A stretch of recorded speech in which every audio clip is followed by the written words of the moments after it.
Opisyal na tauhan ng DPWH sa Bulacan na nagpatalo ng tig 300 million pesos sa kasino. Ibinunyag po ni Senator Ping Lacson. Detalye na balita mula kay Raymond Dadpa sa RH28. Raymond.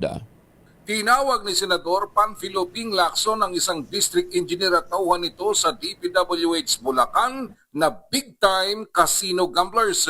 Sa pagpapatuloy ng interpellation sa kanyang privilege speech kaugnay ng mga flood control project, sinabi ni Lacson na ang dalawa ay gumagamit ng alias kapag nagpupunta sa casino. Isa sa kanila ay nagpatalo ng 300 million pesos, habang ang isa ay mas higit pa sa 300 milyong piso. Nakapagtataka umano kung saan galing ang perang ipinapatalo ng mga ito sa kasino kung ang pagbabatayan ay ang kanilang sweldo na salary grade 19 na 46,000 pesos hanggang 51,000 pesos kada buwan. Sabi ni Lacson, kanya nang ibinigay sa kakilala niyang tauhan ni Secretary Vince Dizon ng impormasyon para sa mas malalimang investigasyon. Sa hearing ng Senate Blue Ribbon Committee, inamin ni Engineer Henry Alcantara na dating District Engineer sa Bulacan, 1st Engineering District, na sila ay nagkakasino kasamang dati nitong deputy na si Bryce Hernandez.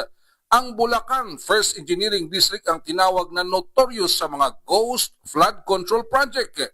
Habang hiniling ni Senator J.B. Ejercito na isyuhan ng warrant of arrest, sina Engineer Bryce Hernandez at tauhan nitong si J.P. Mendoza dahil sa hindi pagsipot sa hearing ng Senate Blue Ribbon Committee.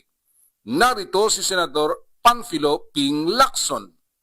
And the two of them, as per my information, used aliases. No? They hid their true identities, gumamit ng fictitious name, and ang recorded losses. This is just informal and official, but I intend to get the official record. Yung isa po natalo ng 300 million, yung isa more than 300 million. And these are salary grade 19 officials, being district engineer, and the other one is even occupying a lower position. Ito si RH28 Raymond Dadpas para sa DZRH, una sa Pilipinas, una sa Pilipino.